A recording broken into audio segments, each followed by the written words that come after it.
The greatest way to solve a problem is to remove the cause of it. You either deal with facts and what people who should know say, or you don't. So this is the headline to start with, which will shock a lot of people, I'm sure.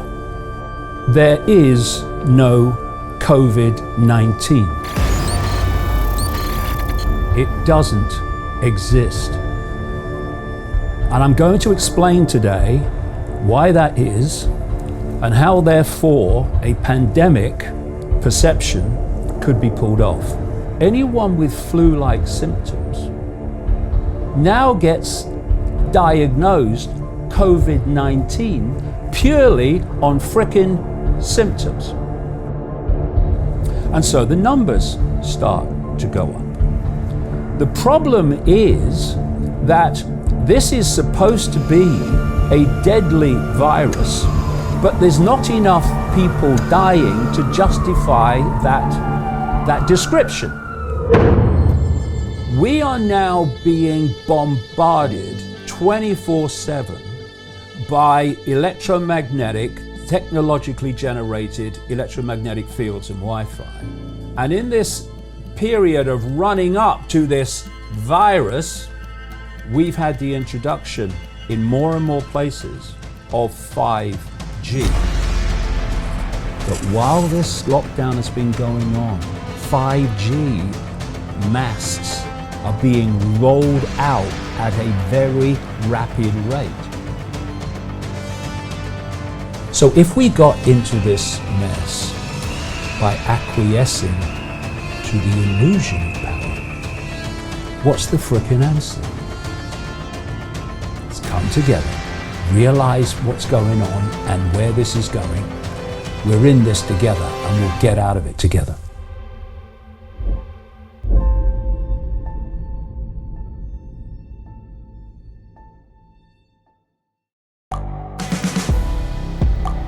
The world is changing. Inspiration is everywhere. It has never been so easy to connect, share, and bring people together. We're learning from others and finding the best in ourselves. Challenging our beliefs, sharing our vulnerability, overcoming our fears, transforming ourselves so we can transform the world. How far can we go? This is London Real. I am Brian Rose. My guest today is... Hi, it's Brian Rose from London Real. You probably know that we've just recently been re-platformed on YouTube after 25 months completely in the dark. The truth is, I really need your help. What I really need you to do is click on that subscribe button right now, like this video, and maybe even leave a comment or share the link with friends. We're really fighting against an algorithm that's tried to keep us quiet for so long, and the more subscribers we have, the more people watch our content, the better guests we can bring you, the better content, and we can continue transforming lives. We've been doing this for 14 years now. I want to do this for another 14 years, but I really need your help. So click on that subscribe button, like the video, leave a comment, share this, and we're going to continue to bring you more and more great content. Thank you. This is London Real. I am Brian Rose. My guest today is David Icke, the English writer and public speaker known since the 1990s as a professional conspiracy researcher, calling yourself a full-time investigator into who and what is really controlling the world. You are the author of 21 books and 10 DVDs and have lectured in over 25 countries, speaking live for up to 10 hours to huge audiences, filling stadiums like Wembley Arena. You are here for the second occasion today to talk about the COVID-19 pandemic and global lockdown, the looming economic recession, the impact of 5G technology, and the violations of our rights and freedoms of speech. David, welcome back to London Real. Thank you, Brian. It's been 19 days since you last came on the show. Since then, we are told that millions of people have been infected worldwide with this disease, with deaths now approaching 100,000. Nearly 3 billion people are locked down in their homes, markets are off 30%, and a global recession is pending. Our last conversation went, quite frankly, viral, David. Over 7 million views that I can count, the most comments of any episode in London Real history, which tells me one thing, that people want to hear your opinion and people want to hear the truth.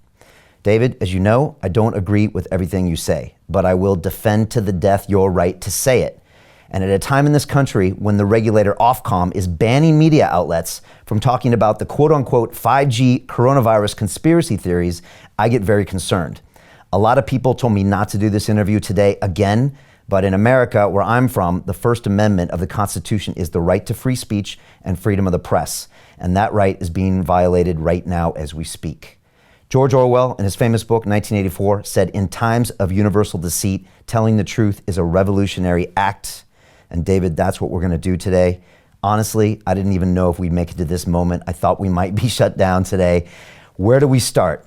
Is there a virus?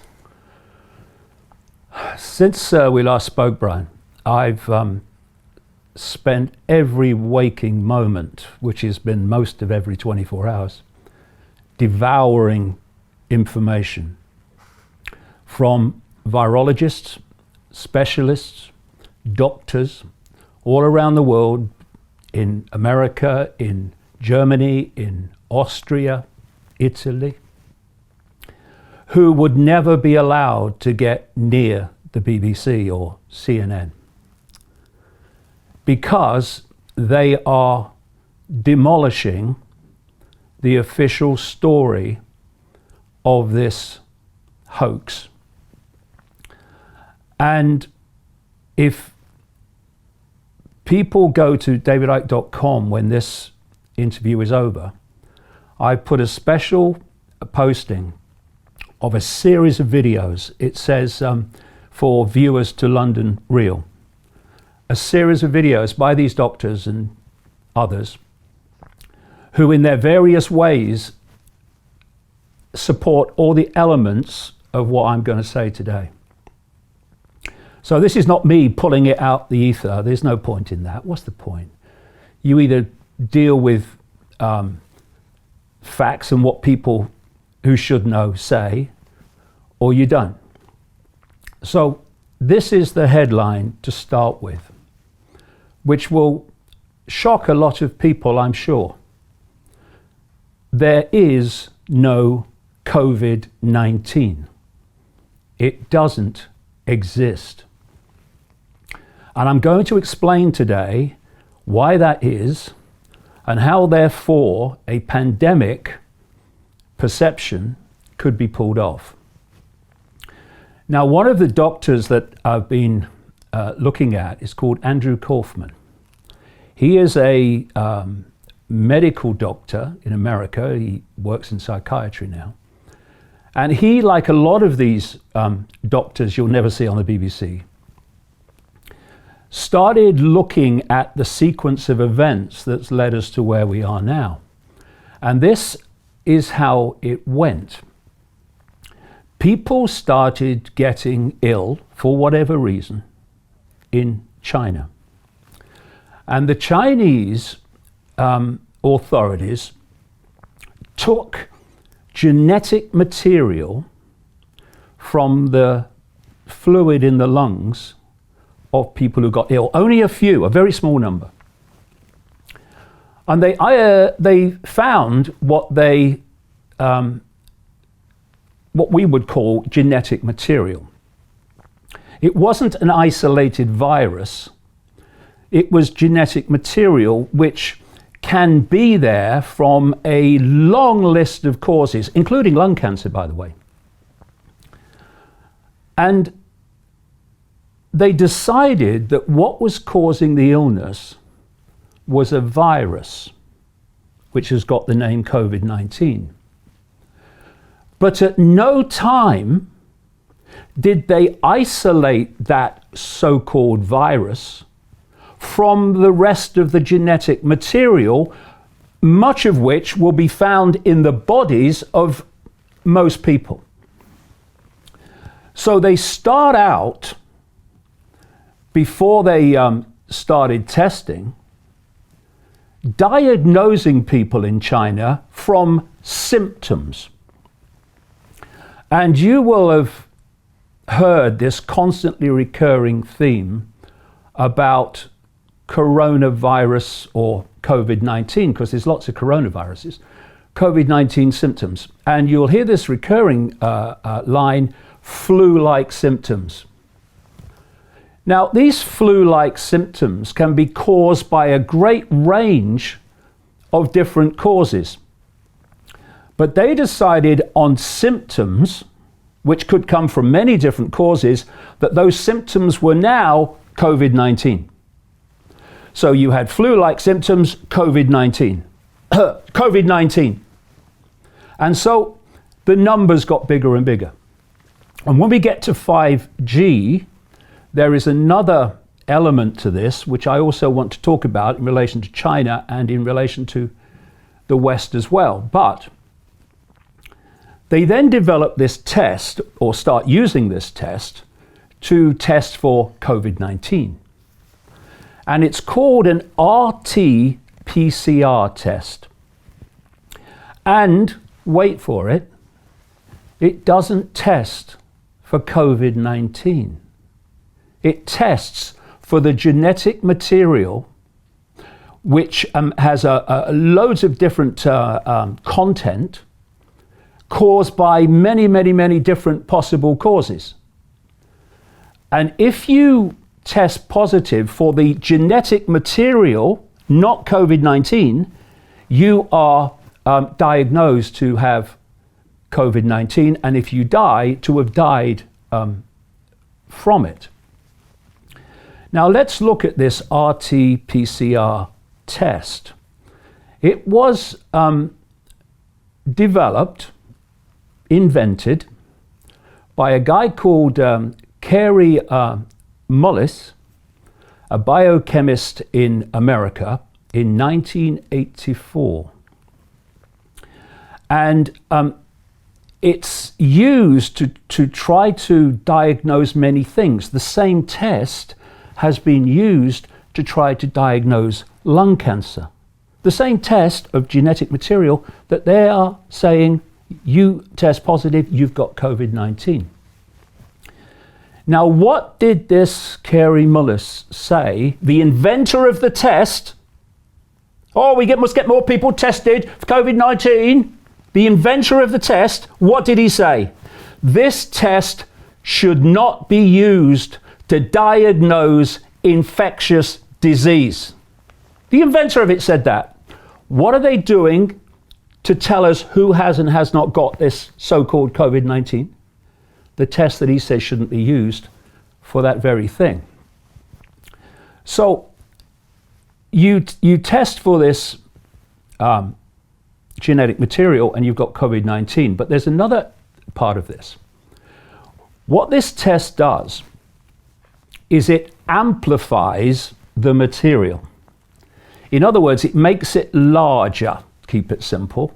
And as it gets larger in the cycles of amplification, what you say is causing the disease gets bigger and you can see it more, or say you can. I'm going to come to that in a second.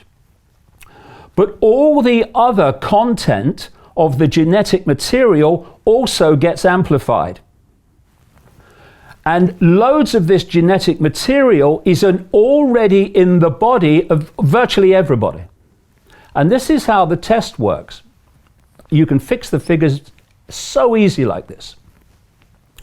You do, say, 30, 35 cycles of amplification. You're going to bring into the test positive a series of things within that genetic material that become there to be seen at that level.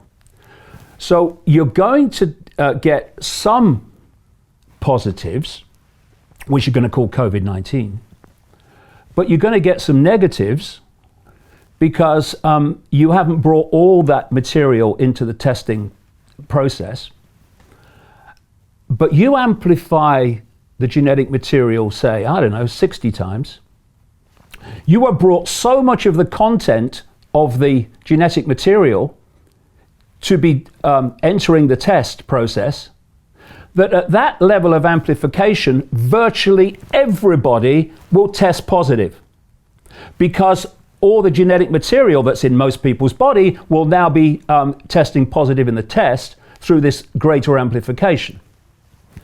This means that the number of cycles of amplification you use, say in different countries, dictates how many positive tests you get. And therefore, all you've got to do is increase the amplification. You're going to get more and more positives, and you're going to call them COVID-19. And amplification is how sensitive that test is. Imagine you've got something the size of a pin, symbolically, a pinhead. You can't really understand it because it's so small. You amplify it, and it becomes much greater, and you can now start looking at different elements of it. And that's what the test does. It amplifies that. It amplifies amplification. And another thing is that in 1890, a guy called Robert Koch, who was a bacteriologist and physician, he developed something called the Koch postulates. And these were 4 criteria for proving that an agent, a so-called infectious agent, is the cause of what you say it is. This includes everyone who is subject to this agent has the same symptoms. 2, that you have isolated this agent, call it a virus, bacteria, whatever. You've isolated it, so there's no other material, only that. So there's no contamination, there's no false positives in the way I've described. You are only isolating that. But when you take that and you, say, inject it into a living host, that host will get what you say that is causing. And when you've got that host, you are able, number 4, to take that material you say is causing the illness, the infectious illness, out of the person, and again inject it into someone else, and they will get it.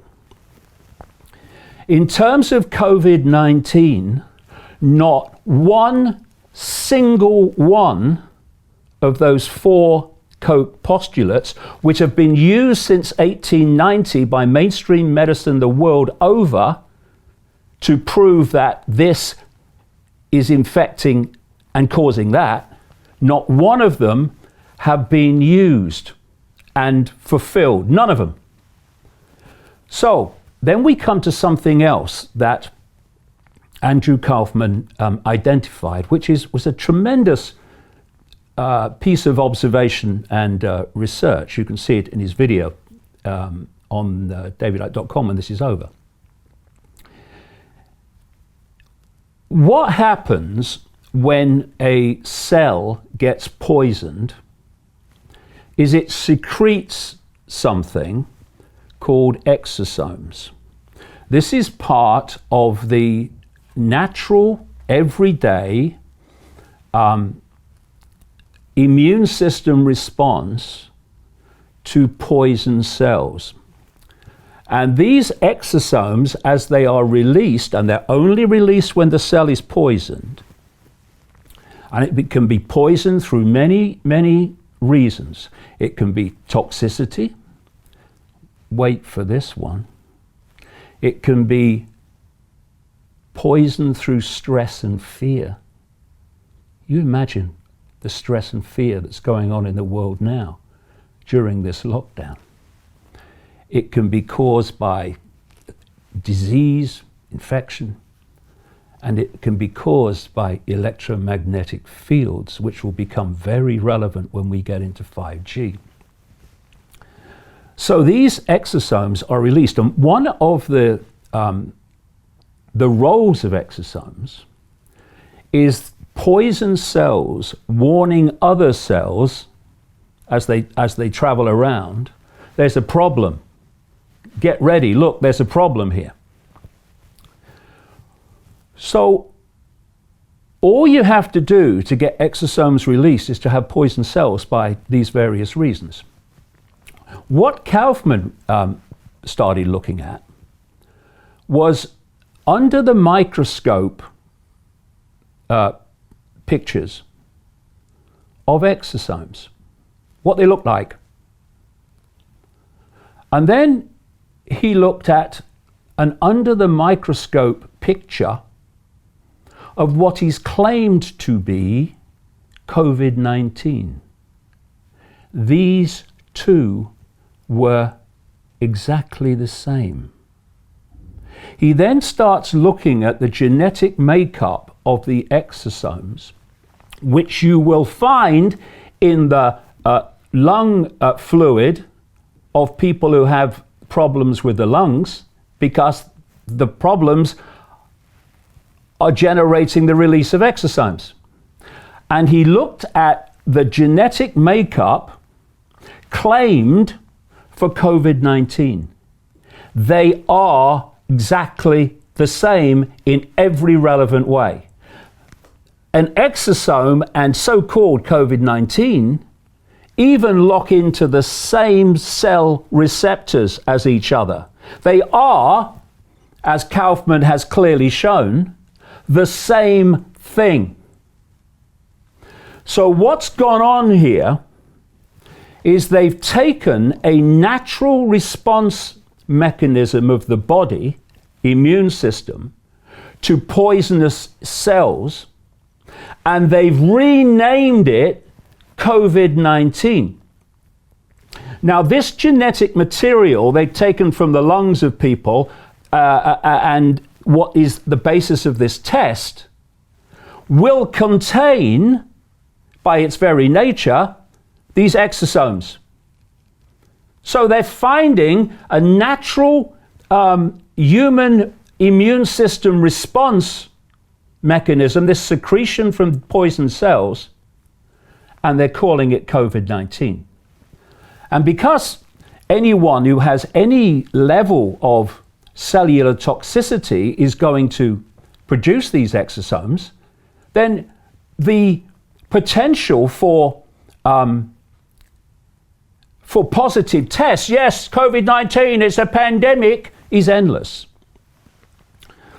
So what has happened is it was decided in China, and by the way, if you get deeper into this, and I hope we will later, about why this is being done, this global cult that I have been exposing for 30 years, that is pushing the world towards this global fascist Orwellian state, which I've been saying was coming for 30 years, hello, we're here,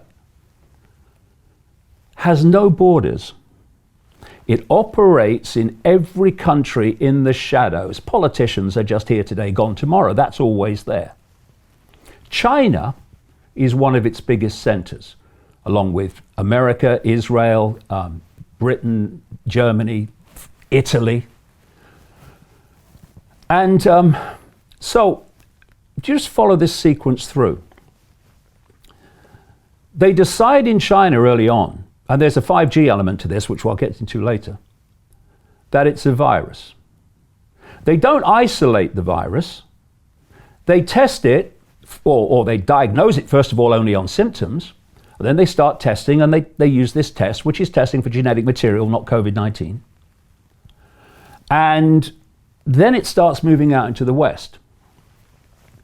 And Western doctors, nurses, medical professionals, etc., are told this COVID-19 is moving out. World Health Organization, it's a pandemic. And we'll get into who owns the World Health Organization later. And these are the symptoms. So what do they start doing? Anyone with flu-like symptoms now gets diagnosed COVID-19 purely on frickin' symptoms. And so the numbers start to go up. The problem is that this is supposed to be a deadly virus, but there's not enough people dying to justify that, that description. So this is what they start doing. Anyone who gets ill for any reason whatsoever, by the way, even falling down the frickin' stairs, and goes to hospital, they now get tested for COVID-19. Now, because they're testing for genetic material, which is in lots of people's bodies, they get lots of positives. And although they're in hospital for late-stage cancer, for heart disease and heart failure, and for other caused flu-like symptoms, if they've tested positive for COVID-19, when they die, they are diagnosed as having died, officially, from COVID-19. This is why you are having more and more people, families, loved ones, saying, my family member, whatever, has been diagnosed as having died from COVID-19, and they didn't. They died from this, they died from that. They've had it for ages. Great example. For people around the world watching this, there was one time a famous comedian called Eddie Large in a comedy duo called Little and Large. And Eddie Large has had a heart problem for a while, it seems. And he goes into hospital with heart failure. While he's in hospital, he gets diagnosed with COVID-19, of course, tested him. And when he died, the wording in the papers, in the media, was that Eddie Large died in hospital after testing positive for COVID-19. He died of a failing heart. But COVID-19 will be the diagnosis, and the numbers keep going up. And you're saying the total numbers of deaths in the world has not changed anomalously, but we've reclassified them as COVID-19 because they tested positive. And you said the language is interesting because they don't say they died from COVID-19, they died from after testing positive to COVID-19. This is interesting. I've been making this point now for some many days. Watch the media language as they used with Eddie Large. Overwhelmingly, they're not saying that this person or this number have died from COVID-19. Very difficult to die from something you can't even prove exists. They say, this is the wording, and you see it repeated all the time, this person or this number died after testing positive for COVID-19. Not that they died from it, but look at the implication. Oh, Eddie Large, he died from COVID-19. Oh, everyone's getting it. And so you have control of the figures by the way you transfer symptoms from other causes to you've got COVID-19. You control the figures by the way you test, not for COVID-19, but for a genetic material. And you control the death figures by who you designate as died from COVID-19 when they've died from other things. You know, people are being designated to have died from COVID-19 who have late stage cancer. And here's a figure for you, Brian. This is official figures from the Italian medical establishment, what we would call in Britain the National Health Service. 99% of people who have died from COVID-19 in Italy, 99% have had 1, 2, 3 or more other health problems for which they were in hospital or for which they were suffering. And so it's so easy to take people dying of other things and to then designate them COVID-19. This is not to say all the nurses and all the doctors are in on it. You only need a hierarchy to say this is what you have to do, and they do it. This is how it works. And you mentioned something very important. The last time I looked, the death figures from all causes in Europe overall and in the United Kingdom had not risen compared with last year, etc., to the extent that even begins to encompass all the people we are told are dying from COVID-19. And the reason that is, but that could change for reasons I'll come to when we get to 5G, the reason that is vastly more people are not dying. They're being redesignated to have died from COVID-19 when they've died from other things. Now, let's look at Lombardy, which is the center of the Italian outbreak, which has been such a focus of attention, and the rest of Europe and the Western world has been frightened to death. Oh, we could be Italy next. Lombardy, which includes Milan, is notorious globally for its toxic, polluted air, just as Wuhan is and China is. And therefore, vastly more people die every year in Lombardy, not least from lung problems, than do in the rest of Italy. The last figures I saw, just a small few hundred, under 100,000 people died in a year in Lombardy. The next second place Italian region, Lazio, was 57,000. So you have an area of Italy where loads of people die, not least from lung disease, and you have tremendous potential, therefore, to make this diagnostic leap, which takes people dying of other things and makes it seem as if they've died from COVID-19. And therefore, you control the figures. And what you can do, you can test in a certain way, and you can diagnose in a certain way, and the figures go up.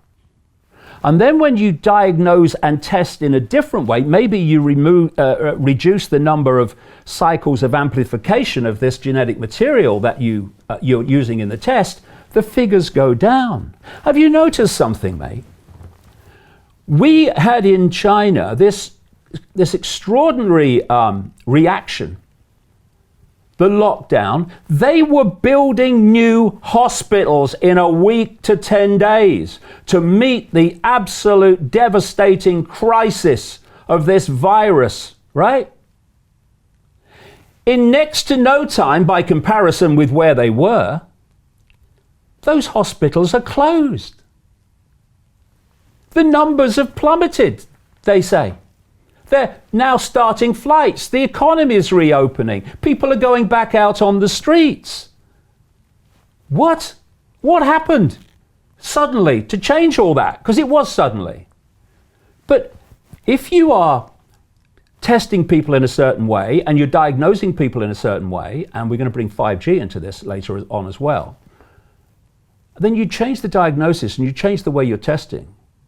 And what happens to the numbers? They frickin' plummet. Now, another aspect of this, Brian, which is sickening beyond belief, but I've seen enough evidence to see that it's true from people that have contacted me, and people have even said things on social media about, what's happened to their loved ones. They want, I want to say they, I mean this cult, which controls the pyramid of reaction. They obviously want as many dead people as possible that can be designated COVID-19, because that adds to this whole pandemic. And we're going to talk about why later. We are going to talk about why, because it's a very, very big and simple reason why, and it relates to why there's a lockdown at all. But what's clearly happening is that old people in hospital, for anything, first of all, they're being tested for COVID-19, this genetic material. And for reasons I've explained, they're going to, a lot of them are going to test positive. Not for the virus, for the genetic material. They're going to them, and according to loved ones and families, the people on the ward, etc., have said to them it's government policy. And they're trying to get these old people. You know the old people that the lockdown was to protect? Yeah, right. They're trying to get them to sign do not resuscitate forms, which means they can be allowed to die and not resuscitated. And when they die without resuscitation, they will be called COVID-19. Have you noticed how this is now starting to seep out?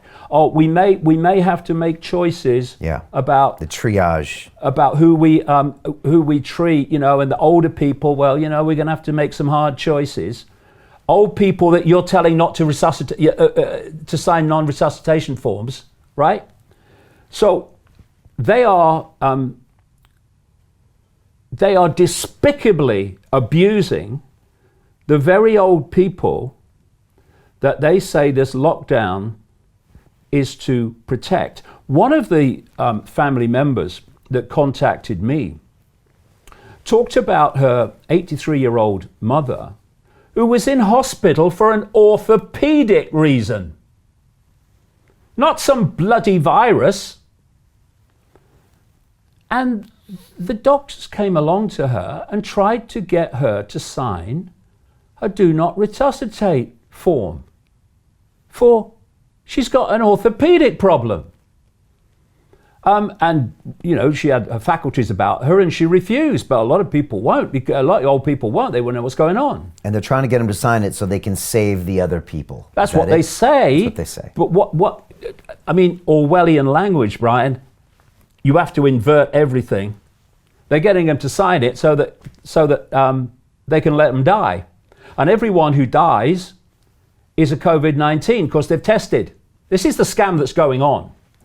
And what it means is that they control the figures by the way that they test, by the way they diagnose, and the way they count them.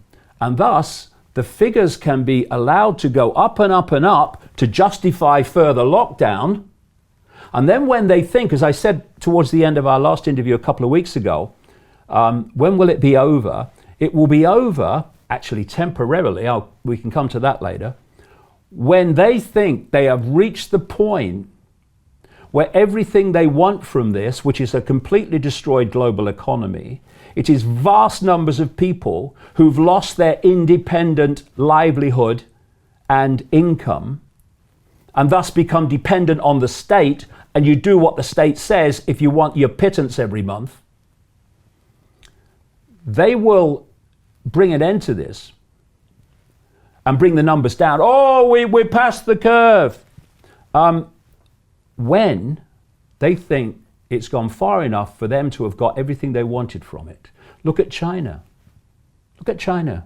They did exactly the same. Oh, it's terrible, terrible. Oh, gone. How can it be gone in China? How can it be gone? Doesn't make any sense. No sense. Billion plus people. No sense. This is infectious in urban environments. They have them everywhere. Now, No people sense. say they're lying about those numbers. I had a doctor on this, as the CIA has seen these funeral urns being bought, well, and those are going through the roof. Well, all you can say is that they're opening up China, they're opening up industry, people are going out on the street, and they're opening up air travel again. The whole point is, however, that the authorities control the figures, so they control, and there's another way that they can control the figures when we get into 5G, and thus they can decide when this thing comes down anytime they want, just by changing the way that they count and changing the way that they test. They test. Now, look at this sequence. They were not getting enough dead people from this virus to justify the fact that it was lethal. The vast, overwhelming majority of people have no symptoms or mild symptoms. Now, just before I go to this point, something else I should add. This RT-PCR test cannot and does not test for how much of a, quote, virus you have. And I will be sitting here now, you'll be sitting there now, everyone watching this program will be sitting there, and they have all these different, what people call viruses, actually part of the natural immune system, but they will have that in their bodies. And it will be at a level, loads of it, and it will be at a level that will never trouble them. That's why you can test positive for something and have no symptoms, because it's at such a low level, it's going to trouble you. The immune system will sort that out, keeps it all under control. So what you can't do with this test is test for how much of a, quote, virus you actually have. And in the words of one doctor scientist that I've quoted in recent times, you need massive amounts of it for you to be sick. So they can't even begin to tell you if your sickness is from some virus or other unless they can test how much of it you have. And this test doesn't do that. So you don't have enough dead people to justify the fact that this is lethal. But you want a lockdown. You want this lockdown for much greater reasons, which we'll come to. So what you do is you say, oh yeah, well, not that many people have died so far, but what's coming, have you noticed all around the world, that's what you're getting? Oh, wait for the surge. Well, the surge can come anytime they want to increase the way that they test and increase the way that they count the numbers. So they can create a surge, that's not a problem, or the illusion of one, but it's in the future. So along comes, in this country, and they also advised America too, and other countries in the same way, along comes, while Boris Johnson, the British Prime Minister, is saying, oh, there's no need for this, there's no need to shut the football down, no, and there's no need to close the schools, you remember that? Along comes Imperial College. And Imperial College specialise in absolutely shite computer modelling. They have a terrible history for it over the years. You know the computer models that say the ice cap should have gone by now, right? Because we're all dying from global warming. How do you know? Because my computer model says so, right? So they computer modelled COVID-19. Particularly a guy called Professor Neil Ferguson, who should never, ever, in the entirety of his life, ever advise any government ever again.